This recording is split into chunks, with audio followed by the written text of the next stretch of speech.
Hello everyone, and welcome to another episode of the Wise Decision Maker Show, where we help you make the wisest and most profitable decisions. My name is Dr. Gleb Sapurski. I'm the CEO of Disaster Avoidance Experts, the future of work consultancy that sponsors the Wise Decision Maker Show. And today I want to talk with you about the challenges in remote work layoffs. Handling layoffs is a challenge for companies that are shifting to remote work, full-time remote work. And here is where you really need to think about planning for the whole employee life cycle, including the offboarding part of it. So onboarding, that's obviously important, but you want to think about offboarding. That's a part of an effective remote and hybrid work strategy. One of the biggest challenges I've seen with clients I've helped figure out a remote work policy for the whole life cycle is impersonal layoffs. And that's something that I really worked with them to mitigate. There's a natural lack of personal interaction in remote work.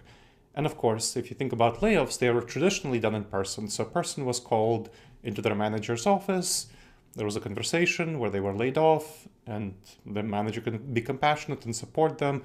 That face-to-face conversation was more compassionate than the remote layoffs, which tend to take place over email. And they're seen as cold and insensitive, and they harm employee morale, company culture. There's even a lot of risk of legal action, of negative press. And that happened at Google, Twitter, Amazon, and Meta when they were laying off people in 2022, 2023, the era of the tech layoffs. And to address that, you want to handle remote work layoffs not in that manner, that it's impersonal manner. You want to have a meeting, one-on-one meeting between a manager and an employee, where you tell them on a video conference call that they're getting laid off. You have a conversation, you tell them about how you'll be supporting them in their transition, in their offboarding process. You want to be empathetic. You don't want to do email layoffs. So that lack of personal care and empathy are not going to be as much of an issue for smaller companies.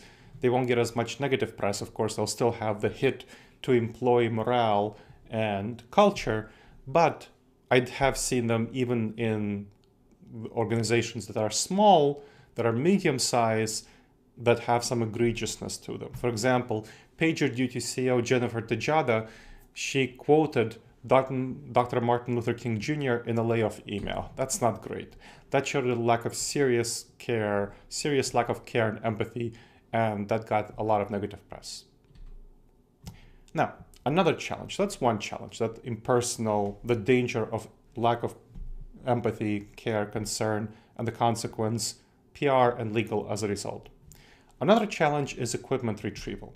Remote work, of course, has staff using company-owned equipment in their home, and retrieving equipment during layoffs can be challenging, time-consuming, costly, and you need to make sure that there's a clear process for how to return equipment. So clear policies and procedures in place to have the process be as smooth and efficient as possible. Now, you don't necessarily want to get all the equipment back. For example, some furniture that you send to the employee and they put together, maybe a standing desk, it just may be very impractical to return it. Is the employee really going to disassemble a desk and send it to you? Probably not. And sending someone to their house to disassemble it and return it is just, usually it's not cost effective. So you want to also think about how leaving furniture with staff can result in tax implications, because that's likely to be considered as payment to staff which must be taxed. And solution that my clients are working with and that have been effective is that HR which should tell the laid off staff to donate the equipment and furniture, whatever you're leaving with them, to charity, which means it won't end up on the employee's W-2 form or whatever other tax form that they're using, because it's a donation. Now, whether they donated it, whether they didn't, who knows, right? But at least it's off your hands as the employer. Okay, third challenge, legal requirements. What you want to recognize is that different jurisdictions have different legal requirements, and the laws can be complex to navigate, especially for companies that have employees in multiple countries, multiple states as well as countries, but especially multiple countries. So you need to really be aware of what's going on in each jurisdiction to make sure to be compliant with things like notice periods, severance packages, and benefits. And this is going to be depends on the country. For example, France has more stricter redundancy requirements than the United States, and some states in the US have more strict redundancy requirements than others, at will states versus not. And so you want to know the laws that are going to be applicable for various companies, because you can get fines, legal action, reputational damage. Non-compliant layoffs also harm the morale and productivity of remaining staff, so you want to be thinking about that, besides legal problems for companies. Staff may often feel that they're treated unfairly if you don't comply with the local legal regulations, and they may rat you out to the authorities. So, to mitigate the risk of that, seek legal advice and guidance, understand the laws and regulations in all jurisdictions, and comply with requirements during the layoff process. Again, your employees may bring that information to the authorities if you don't, because they may feel it's unfair and adjust because of what they're used to in their context. Now, another challenge I see, which is distinct, is a difficulty in assessing remote work performance. When employees work remotely, it's difficult for managers to observe their work, so there might be poor evaluations, and so you might make layoff decisions that are based on incorrect information.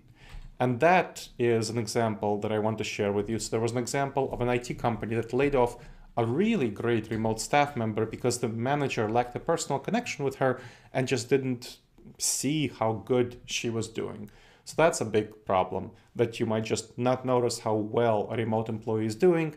You might favor those who are in person, or just people you click with on a personal level who are working fully remotely. You might click with them and you might underestimate their value. And so this is not good.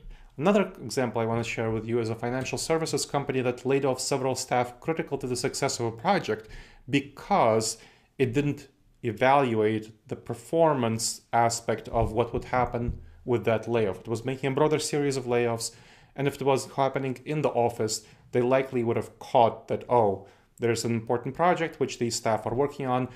In a remote setting, they didn't catch this, and that led to a number of delays, increased costs, and loss of credibility for the company.